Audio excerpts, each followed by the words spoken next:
ውድ ተመልካቾቼ ለዛሬ ይዤላችሁ የመጣሁት ፈጣይር ዛተር እንዴት እንደምንሰራ አሰራሩን ሙሉ ቪዲዮውን እስከመጨረሻ በመከታተል እናንተ ሞክሩት። አንድ ኩባያ የዱቄት ወተት ኒዶ ነው የተጠቀምኩት ማለት ነው። የተጠቀምኩት የኩባያ መስፈሪያ በ250 ግራም ነው፣ 50 ሚሊ የሚይዝ ማለት ነው። ከዛን 2 ኩባያ ደግሞ ውሃ እናደርግበታለን። ሌላው መለኪያዬ ትልቁ የሾርባ ማንኪያ ቴብል ስፑን የሚባለው ነው። ይሄ ደግሞ ሩብ ኩባያ መስፈሪያ ናት። ይህንን ሩብ ኩባያ የተጠቀምኩት የሚያስፈልገን ግማሽ ኩባያ ዘይት ሲሆን እኔ ግን ሩብ ኩባያ ዘይቱን ወይም የወይራ ዘይት የምንለውን ሩብ ኩባያ የምግብ ዘይት አድርጊ አንድ ላይ ግማሽ ኩባያ ሰፍሬ አሁንም ውሃና ይሄ የዱቄት ወተቱ ላይ እናደርጋለን ማለት ነው። ከሁለት አንዱ መርጣችሁ ግማሽ ኩባያ ብቻ መጠቀም ትችላላችሁ። ከሁለቱ አንዱን ብቻ። አንድ እንቁላል እናደርጋለን። እንቁላሉ ቀዝቀዛ መሆን የለበትም። እንዲሁም ደግሞ 2 ማንኪያ የሾርባ ማንኪያ ወይም ቴብል ስፑን የሚባለው እርሾ እናደርጋለን። ይህ የሾርባ ማንኪያ 2 ማንኪያ ነው። አያችሁት?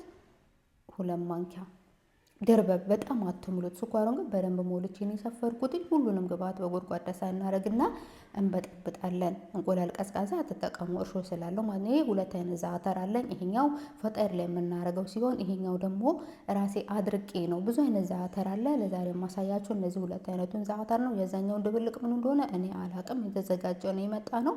ከዛም በኋላ ሊጡ ከ10-15 ደቂቃ ተውቶ የበጠበጣችሁትን እርሾ ኩፍ ሲል 5 ኩባያ ከግማሽ ፍርኖ ዱቄት ያስፈልገናል። ግማሿ ኩባያ ግን እያየን ነው የምንጨምረው እንዳስፈላጊነቱ። በመደበኛ ግን 5 ኩባያ ፍርኖ ዱቄት ያስፈልገናል ማለት ነው። የተጠቀምኩት የፍርኖ ዱቄት አይነት ኬክ የምንሰራበት ወይንም አንድ ቁጥር ብዙ አይነት አንድ ቁጥር አለ። ይሄ ኦል ፐርፐዝ የሆነ ዱቄት መጠቀም ትችላላችሁ። ኩዌቲ ጣሂን ኩዌቲ በጣም አሪፍ ነው። ጣሂን ኩዌቲ መጠቀም ትችላላችሁ። ምርጥ ነው ለኬክም ለዳቦም ማለት ነው። ቺኛዋ ቢጫዋ የምታዩት የግማሽ ኩባያ መስፈሪያ ነች። እያየሁኝ እንዳስፈላጊነቱ አቦካለሁ። እጃችሁ ላይ ጥብቅ ይላችሁ። ይሄን ዛተር አያችሁት? ከማብካቴ በፊት ይሄ በምስል የምታዩት ዛተር እሱን ፍሬሽ ገዛሁኝ። ሳህን ላይ ዝርግ ሳህን ላይ ወረቀት አድርጌ ዝም ብዬ ቁጭ አረኩት ከፍሪጁ በላይ አድርጌ በቃ ንፋስ የሚነካበት ቦታ። ከዛ ደረቀ። ሲደርቅ እንጨቱን ለየሁትን ከቅጠሉ። ከዛ 2 ማንኪያ በትልቁ አረኩኝ ዱቄቱ ላይ። አሁን ደግሞ 2 ማንኪያ ዛተር ፈጣይሩ ላይ የምናደርገውን እናደርጋለን ማለት ነው። ከዛ ጨው እናደርጋለን። ጨው እንዳስፈላጊነቱ ይሄን ላይ አይባልም። ጨው ሊያሰማ ላያሰማ ይችላል። እንደ ቤታችሁ የጨው አይነት ተጠቀሙ። ከዛ እናቦካለን። በደንብ እሽት አርጋችሁ አብቁት። በደንብ እሽት አርጋችሁ ስታቦኩት አሪፍ ነው። ከዛን ዱቄት ደግሞ ስትለውሱ ግማሹን የሚያስፈልገው መቼ ነው የምትሉት? እዚህ ጋር ነው እንጂ ለውሳችሁ ከጨረሳችሁ በኋላ አይደለም። ይኸው ያስታውቃል ውሃ ዱቄት እንደሚፈልግ። እንደዚህ ጭምር ታረጋላችሁ እንጂ አብኩታችሁ ከጨረሳችሁ በኋላ ዱቄት ባጨምሩ ይመረጣል ማለት ነው። እንደዚህ ያያችሁ ባይናችሁ ዱቄት ካስፈለገው እጃችን ላይ አልተጣበቀም። ጥብቅ ካለ ቀጥኖ ነው የሚጠበቀው እጃችሁ ላይ።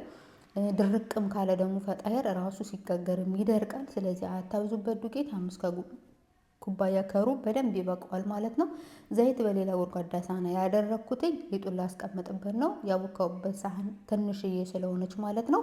እንደዚህ በምታዩት መልኩ በሚመቸው ሳህን ኩፍ ሲል ዘና ብሎ ኩፍ በሚልበት ሳህን አድርጌ ሸፍኜ በደንብ አየር እንዳይገባው አድርጌ በደንብ በዚህ ላስቲክ ሸፍኜ ኩፍ ሲል ከ1 ሰዓት በላይ ነው የፈጀው። ኩሽናው ቀዝቃዛ ስለሆነ ማለት ነው። በደንብ ኩፍ ይበል ይውጣለት።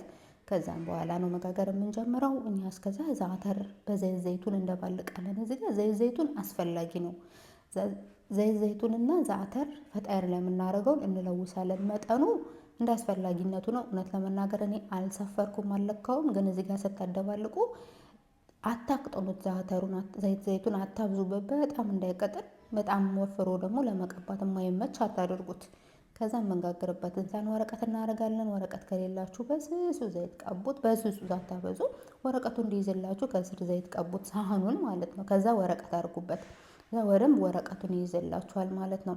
ከዛ ሊጡ ኩፍ ካለ በኋላ እንደዚህ እናወጣውና 4 ቦታ እንቆራርጠዋለን። 4 ቦታ ከቆራረጠን በኋላ በሚገባ መልኩ በእጄ ታዩታላችሁ እንዴት እንደማደርግ። በደንብ አስተካክዬ ቁጭ አረገውና ሸፍነዋለሁ። ከ5-10 ደቂቃ ሸፍነዋለሁ።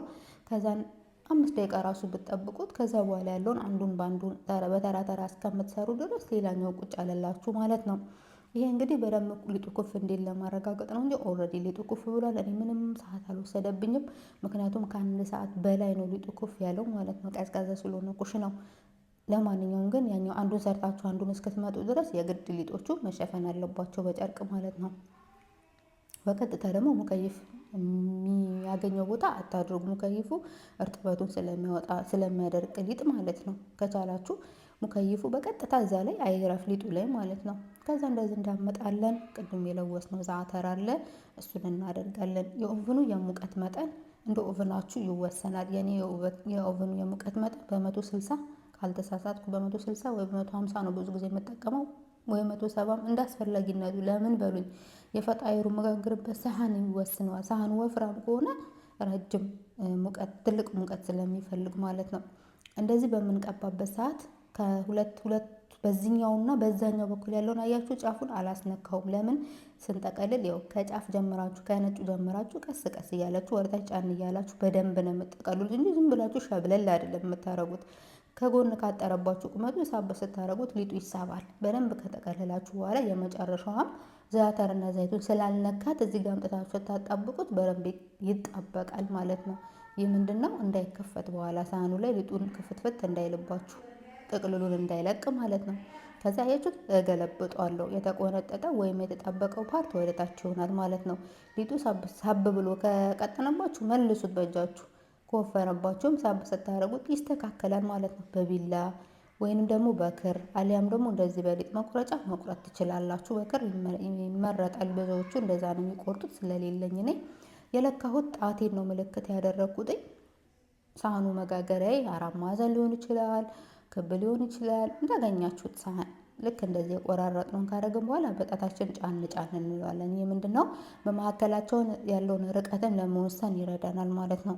በመካከላቸው የተወሰነ ክፍተት ተውልጥ። አያችሁ ጫፏን እንዴት እንደምጠቀልል ከጫፍ ነው የምጀምረው። ዝም ብዬ እጥፍ አይደለም ያረኩት፣ በደንብ ነው ጫን እያረኩኝ። ለምን ጥቅልሉ የሚያምር ጥቅልሉ ሆኖ እንዲቀረው እስከ መጨረሻው ሲበስልም ማለት ነው። ከዛ በደንብ እንደዚህ ከዛ ወደ ታች ትገለብጣላችሁ። ከዛ ጣታችሁን ሁለት ጣታችሁን መለኪያ ታደርጓታላችሁ። አያችሁ ሁለት ጣታችሁ ከዛ ምን ይሆናል ማለት ነው እኩል መጠን ያለው ይሆንላችኋል ማለት ነው። ከዛ በዚህ መልኩ ሳህኑ ላይ ከደረደርን በኋላ ከዛን ሸፍናችሁ ለ10 ደቂቃ ማስቀመጥ ትችላላችሁ። አሊያም ወደዛው መጋገር ትችላላችሁ። ኦቭኑን ለ5 ደቂቃ ወይ ለ10 ደቂቃ ቢያንስ አግሉት። ከስር ብቻ ነው መጀመሪያ የምንለኩሰው። 25 ደቂቃም ሊፈጅ ይችላል ወይም ከዛ ያነሰ። እናንተ ቼክ አድርጉትኝ። ከ20 ደቂቃ በኋላ እኔ ቼክ ሳረገው ከጎኑ መቅላት ጀምሯል። ከዛ ከስር አጠፋውና አያችሁት በጣም ወደ ላይ ተጠጋ ስለነበረ ከስር ሳጠፋ ምን አደረኩኝ? ዝቅ አረኩትኝ። ለምን ከላይ ልለኩስ? አያችሁ ከላይ ተለኩሷል፣ ግን ዝቅ ብሏል። ለምን ዝቅ ስታረጉት እኩል ከዳር እስከ ዳር ይቀላል። ወደ ላይ እንዳለው ቢሆን ኖሮ መሀል ላይ ብቻ ነበር የሚቀላው። ስለዚህ ለመቅላት ወይንም ከላይ ለመብሰል የተወሰነ ደቂቃ ብቻ ስለሚፈልግ ሲበስል እንዳወጣችሁት ከኦቭኑ ጨርቅ ሸፍኑት። ማንኛውንም ፈጣይር ከቢዛ ውጭ ማለት ነው። ለምን ቢዛ ጆብኑን ያነሳባችኋል ጨርቁ። ከዛ ውጭ ግን ያሉትን ጨርቅ ሸፍኑት እንደወጣ።